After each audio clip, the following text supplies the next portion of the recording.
Terus kalau masalah excess skin itu sampai sekarang itu masih masih jadi masalah dok.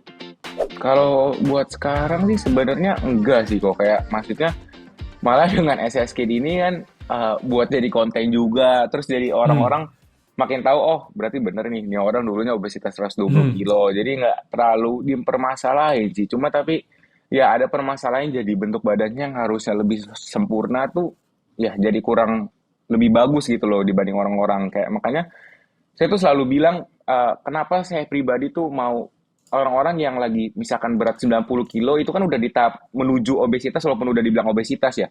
Tapi Hmm. maksudnya tuh makin lama mereka kalau misalkan ngehit sampai 100 lebih itu kan udah pasti kemunculan SSK itu udah pasti ada gitu kan. Maksudnya saya mikir tuh jangan sampailah kalian-kalian juga yang menuju ke obesitas tuh juga dapetin SSK juga, karena kayak kita pasti bakal nyesel di ujungnya, kayak aduh harusnya badan gua nih yang udah nge-gym capek-capek bisa harusnya bentuk V-line, tapi karena kayak SSK di perut tuh jadi kayak lebar lagi, kayak pokoknya jadi siap badan tuh berubah deh pokoknya karena ada kulitnya terlalu tebel gitu istilahnya. Hmm. Hmm. Dan itu bisa hilang nggak sih dok? Sebenarnya kalau misalkan hilang, kalau mau dibilang 100% bisa hilang, tapi harus tindakan operasi kok. I see. Nggak bisa secara Ah, natural ya berarti ya. Kalau udah hmm, gitu ya udah kayak udah terlanjur ada excess skin ya lu betul. selamanya akan ada gitu ya. Tapi kayaknya kalau misalkan buat orang-orang yang usia muda, SS skin bisa deh. Dia lebih kayak kulitnya lama-lama menyesuaikan, tapi ya nggak bakal balik 100% gitu loh. Nggak sesempurna kalau lu nggak pernah obes gitu ya. Ah, benar-benar gitu. I see, I see.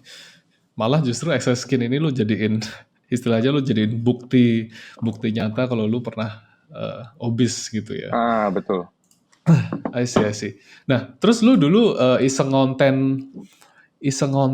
perjalanan lu itu ceritanya gimana, Dok? Mulainya, Dok? Bentar-bentar.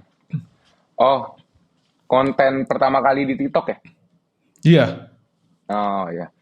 Nah, jadi pas itu saya kan lagi udah zaman-zamannya belanja ke pasar tuh, masak dada ayam tuh kok. Mhm. Nah, udah gitu emang setiap belanja dada ayam tuh dulu kayaknya sekali beli 4 kilo lah. Nah, udah pas Hmm. beli 4 kilo, saya tuh langsung biasanya langsung nimbang terus di meal prepin di dalam kontainer box atau di tempat makan. Nah, udah gitu dulu konten pertama tuh iseng kayak pakai tag lainnya itu, eh ini cara gue yang bikin gue berhasil turun 40 kilo. Nah, itu lagi 80 kilo lah. Jadi udah turun 40 kilo. Nah, di Hmm. situ video itu saya kayak cuci dada ayam, belanja ke pasar, terus habis itu potong dada ayam, meal prep, masukin ke container box. Udah itu doang. Terus iseng bikin dah. Nah, habis itu eh, hari itu nggak FVP, tiba-tiba hari keduanya FVP nembus 1 jutaan lah. Kalau dulu-dulu kan oke banget dong, Iya. kayak 1 juta, wah gila gini. Akhirnya dari situlah mulai-mulai komen-komen orang, akhirnya kita mulai balas-balesin, dan akhirnya wah ya udahlah gas aja lah bikin konten. Jadi permulanya dari situ sih. Itu tahun berapa, Dok? Itu bulan, aduh bulan berapa ya? Kayaknya bulan antara kayaknya April 2021 kayaknya deh. 2 tahun lalu lah ya berarti ya. Hmm, hmm, hmm. Berarti sebenarnya kayak lu karena gue Eh, ngeliat sorry pas kok, sorry kok. Kayaknya 2022 deh, kayaknya oh bulannya. malah setahun lalu. Belum lama Bentar, dong. bentar. Saya juga lupa. Iya, iya, kayaknya iya, iya, iya, iya. Jadi konten baru 1 tahun 2 bulan, 1 tahun 3 bulan. Tahun Berarti 2022, lu sorry. berarti justru lebih impresif dong ya. Kayak lu baru ngonten itu Ah, istilahnya dalam tanda kutip seriusnya itu baru setahun ya. iya, iya, iya, setahun bener-bener. Sorry, sorry, bukan 2021. Kayaknya tadi salah deh. I see, wow. Lu setahun ngonten, Hmm, Instagram lu sekarang udah hampir 100.000. Gue tadi lihat hmm. tinggal 2.500 lagi. Terus gue ngelihat YouTube lu juga udah 700 ribuan gue ngeliat subscribernya. Nah, waktu gue ngeliat YouTube lu, gue tuh ngeliat kayak ada video lu 6 tahun lalu, Hmm. iseng-iseng bikin video segala macem. Berarti lu memang dari dulu itu suka suka ngonten gitu ya, Dok? Dulu iya, dulu kayak pas itu emang pengen bikin YouTube channel sih kok. Kayak maksudnya mau bikin video YouTube channel, cuma kayak keterbatasan antara cara buat ngedit, terus abis itu videonya. Jadi akhirnya nggak ngelanjutin gitu loh. Kan makanya saya bilang dulu kan saya gendut tuh atraktif gitu ya. Jadi kayak suka aja gitu bikin video gitu. Jadi kayak misalkan dulu di iPad tuh pas kecil pun suka ngoceh-ngoceh sendiri kayak gitu. I see, I see, I see. Jadi emang kayak demen bikin video gitu loh. Lu nggak ada rencana ngelanjutin YouTube-nya? Video terakhir yang gue lihat yang cerita dia tuh lumayan lumayan banyak juga kan view-nya. Iya, mau sih kok. Cuma tapi kayak, aduh, waktunya coba ntar dulu deh. Mau sih ada, cuma tapi kayak ngerasa takutnya viewersnya nggak naik gitu loh. Kadang udah capek-capek bikin videonya, hampir 10 menit lebih. Cuma kalau nggak ada yang nonton tuh nyesek aja gitu. Ya, ya, ya, ya, ya. Nah, lu sekarang kan lu sibuk masih kuliah kan, masih kuliah. Ah, Terus lu sibuk konten di Instagram, TikTok. eh, Terus lu sekarang ada bisnis baru gitu kan. mm. Lu ngebalancein waktu lu gimana caranya, Duk? Sebenarnya kalau ngebalancein waktu, sebenarnya kemarin tuh kalau bisa dibilang jujur kok juga berantakan sih kok. Jam tidur pun juga kacau. Terus latihan pun bisa seminggu tuh cuma 2 kali, 3 kali. Eh, tapi yang cara saya pribadi sih sebenarnya kayak setiap malam tuh kita udah mikirin besok tuh kita harus ngapain. Maksudnya dari bangun tuh kita perkirain nih kita tidur sampai jam berapa, dibangun kita ngapain. Nah kalau saya kan biasanya pas bangun tuh saya mikir dong, oh pas bangun kita ngedit konten. Setelah udah ngedit konten, langsung ngeprint resi, habis ngeprint resi mungkin produksi bumbu kayak gitu sih. Kalau lebih kayak yang penting kita udah tahu untuk besok, lusa sampai 3 hari ke depan tuh apa yang harus kita lakuin sama cek-cek stok barang kayak gitu doang sih paling sebenarnya. I see. Kuncinya berarti sebelum atau hari Hamin satunya itu lu harus udah tahu mau ngapain gitu ya. Nah, udah di planning lah istilahnya. I see, I see. Nah, eh, ngomongin yang lu tadi bilang sempat berantakan juga jadwal lu. Hmm? Kemarin gue baru ngeliat lu ngepost postingan yang gue suka banget sih. Postingan yang lu buka-bukaan apa tentang Kondisi badan. iya kondisi badan, terus Ah, ah. kondisi badan lu yang nggak sebagus dulu, terus jadwal lu yang berantakan segala macam. Itu gue suka banget karena jarang banget kan yang fitness, especially fitness influencer ya Ah. yang istilahnya kayak ya buka-bukaan aja gitu. Kalau gue sekarang lagi sibuk segala macam dan badan gue kayak gini gitu. Nah, lu kepikiran apa dulu waktu itu kok bisa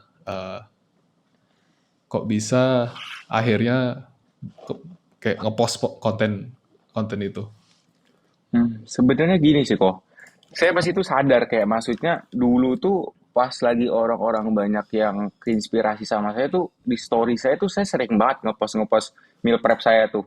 Dimana zaman-zaman saya masih nimbang makanan, terus saya juga masih on track, terus juga makin banyak orang yang kayak seneng gitu loh. Dan makin lama tuh saya kebanyakan lebih ke lifestyle. Saya mikir kok, saya kan tujuan utamanya emang mau ngegerakin orang-orang buat diet itu istilahnya ya, buat hidup sehat Hmm. juga biar nggak nyesel dan lain-lain.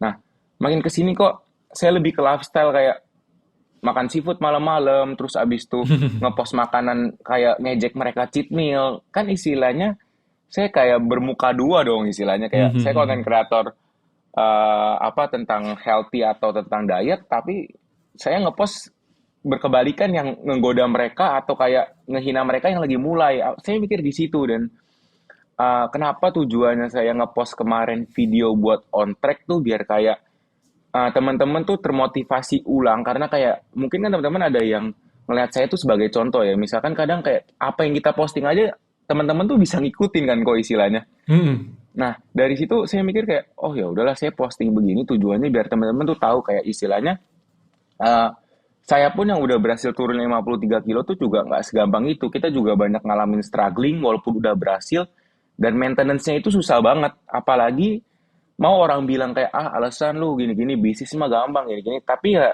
kalau udah dimasukin dicoba sendiri itu benar-benar susah banget buat apa namanya atur waktunya, atur pola makan dan lain-lain gitu loh.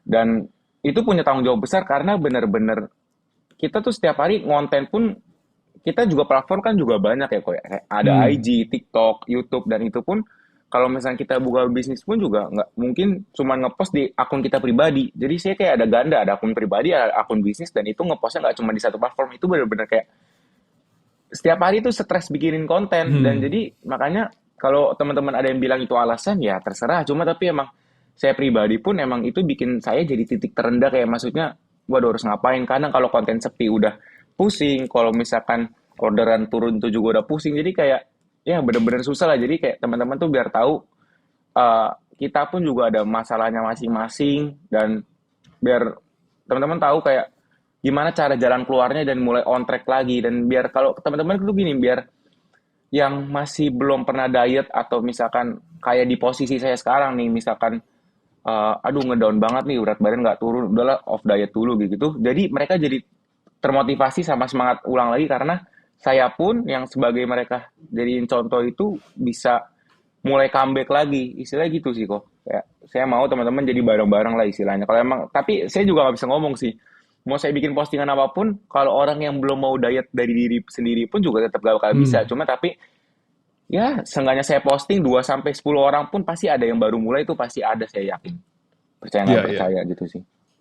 Dan gue memang ngelihat banyak banget sih yang gue ngikutin account lu dan banyak banget followers-followers lu yang sering nge-DM kan ya. Oh, gara-gara lu gue juga bisa diet. Bahkan ada yang bikin-bikin video gitu kan, Duk. Benar.